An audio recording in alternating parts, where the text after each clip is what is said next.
आजच डाउनलोड करा आणि तुमच्या आवडत्या मालिकांचा आनंद लुटा। क्या लगा पैसा नहीं है क्या मेरे पैसे नहीं का रे?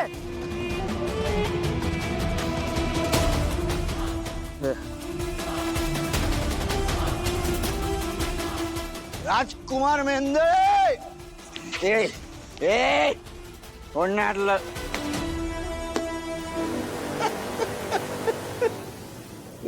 राजकुमार मेहंदे बसले तिथे।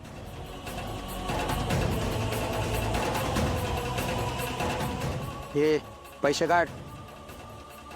काय बैरा बिरा आहे का? एकदा सांगितलेलं कळत नाही का? आणि पैसे काढ। लय शहाणा झाला का? आपण डायरेक्ट हात उचलत नाही, पहिलं प्रेमानं बोलतो। पैसे काढ चल।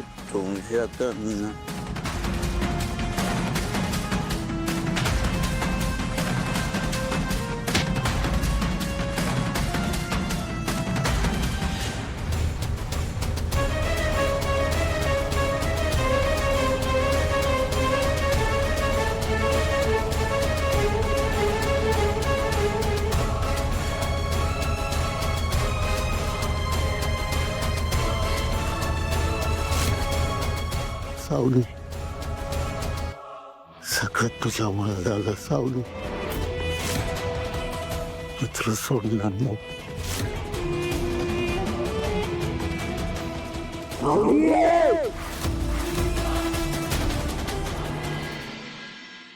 हे चाय दे, चाय। पैसे बांध, नंतर देतो नंतर। तू काय रोज येतो का माझ्याकडे? नीट बोल ना। चल।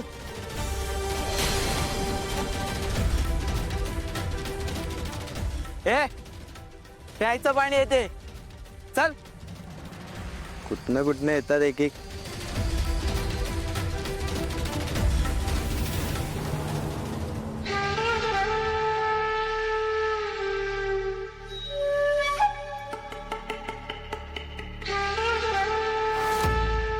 खूप विश्वासाने फोन केला तुला मी। म्हणूनच विश्वासाने आले ना मी। खरं तर रात्रीच येणार होते, पण नजरेत आलं असतं सगळ्यांच्या, म्हणून आता आले। काय सदिच्छा भेट द्यायला आलीयस का? हाल हवाल विचारायला आलीयस माझे? कसा आहेस तू? हा, या दोन चोरांनी मोबाईल सोडला म्हणून कॉल करू शकलोय तुला। डोंट वरी, मी आले ना, तुझी हॉटेलवर राहण्याची अरेंजमेंट करते मी। बँक अकाउंट सील केली आहे ताईनी, माहितीये का? तुला वाटतं मला माहित नाही, पण पैशांची अरेंजमेंट मी करणार। एक प्रश्न विचारू? मी तुझी मदत का करते, बरोबर? करेक्ट। घरातले सगळे माझ्या विरोधात आहेत, त्यांना वाटतं मी चुकलोय। चुकला तर आहेस तू। हा, नाही म्हणजे चुका माणसांकडूनच होतात ना, आणि प्रत्येक चुकीला माफी असते, सुधारायची संधी असते ना। मुळात जी चूक तू केलीयस त्यात सुधारायचा स्कोप आहे दादा। जर तू तुझ्या इच्छा कुणालाही त्रास न देता परस्पर पूर्ण करत असशील तर काय प्रॉब्लेम आहे? होता का या गोष्टीचा कुणाला त्रास? तुला, अमृताला, तिलोत्तमा मेहंदळेंना नव्हता ना त्रास? मग तरी काढलं बघ तुला घराच्या बाहेर। मुळात त्या मूर्ख मुलीचा तुझ्या आयुष्याशी काय संबंध आहे? तिने हे सगळं करायची गरज होती का? अच्छा, एवढं सगळं करून तिला ठेवलंय घरात आणि तुझ्यावर अविश्वास दाखवला। पण चल ठीक आहे, तिला घरात ठेवलंय म्हटल्यानंतर स्वतःच्या मुलाला किती दिवस बाहेर राहू देतील? करतील तुला माफ आणि घेतील तुला परत घरात सन्मानाने। आणि एकदा का तू घरात आलास की मग त्या मुलीचं काय करायचं हे आपण दोघी मिळून ठरवूयात। आता मी तुझ्या प्लॅन्टवर चाललोय तुझ्यासाठी पैशांची सोय करायला, पण एक लक्षात ठेव, आज तुला गरज आहे म्हणून मी तुझ्यासाठी उभी आहे। जर उद्या मला गरज लागली तर मी पण उभा राहणार तुझ्यासाठी, काय वाटेल तर झालं तरी। गुड। प्लांटवर का जातेस? राजकुमार मेहंदळेंना सन्मानाने परत घरात घेतील याची सोय करायला चालले। काय करणार आहे? काय डोक्यात आहे तुझ्या? समज अचानक वर्कर्सने कोणाचंही ऐकणं बंद केलं तर, किंवा मशिनरीमध्ये प्रॉब्लेम आला म्हणून प्रोडक्शनच थांबलं तर सारंग मेहंदळे आणि कंपनीला राजकुमार मेहंदळेची गरज लागणारच ना. लागणार. माझी गरज लागणार त्यांना. थँक्यू ऐश्वर्या, खूप करतेस माझ्यासाठी. नाही ते करतेच आहे मी, पण ही माझी इन्व्हेस्टमेंट समज, कारण ह्याचे रिटर्न्स मिळतील मला. Take care.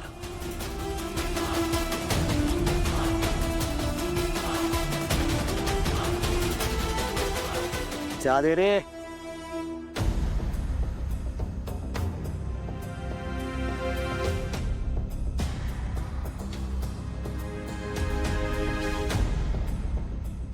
हॅलो, कशा आहात तुम्ही सगळ्या जणी?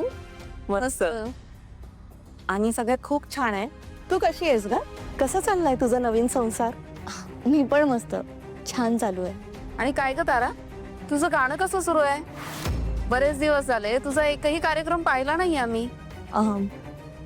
गाणं छान चालू आहे, पण आता ना फक्त रियाजावर भर दिलाय. ओके.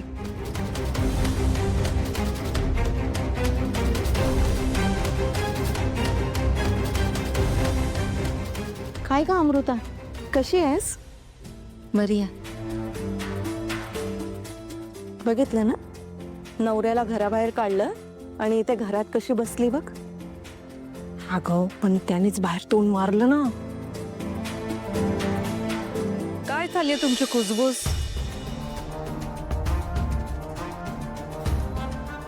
नाही, दबक्या आवाजात नका बोलू. जे काही बोलायचं असेल ते मोठ्याने स्पष्ट बोला. बोला. तिलोत्तमा, अगं आम्ही राजकुमार बद्दल ऐकलंय की तो घरात नाहीये म्हणे. तुम्ही त्याला घरातनं बाहेर काढलंय, बरोबर आहे का हे? अगो, सारंगच्या बायकोने राजकुमारला रंग्यात नाही म्हणजे त्याचा अफेअर पकडलाय. हो, खर तर आजच्या मीटिंगचा हा विषय नाहीये नाही का, पण तरी सुद्धा या मुद्द्यावर तुम्हाला चर्चा करायची असेल तर बोलूया. नाही काय की तुम्ही बाहेर चौकशी करणार, काहीतरी चुकीचं कळणार तुम्हाला. त्यापेक्षा खरं काय आहे, सत्य काय आहे ते मीच सांगते ना.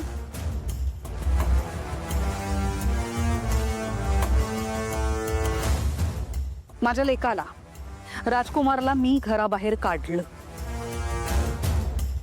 आणि मला त्याचं वाईट नाही वाटत आहे, कारण त्याच्या हातून जी चूक झाली आहे ना त्याला माफी नाही. घरातल्या मुलाने काय वाटेल ते करावं, बाहेर जाऊन कसंही वागावं, आणि सुनेने मात्र घरात नियमात संस्कारात मान खाली घालून राहावं या मताची मी नाही. उलट आपल्या लेकाकडून जर का काही चूक झाली असेल तर त्याला शिक्षा झालीच पाहिजे आणि आपण आपल्या सुनेच्या पाठीशी खंबीरपणे उभं राहायला पाहिजे या मताची मी आहे.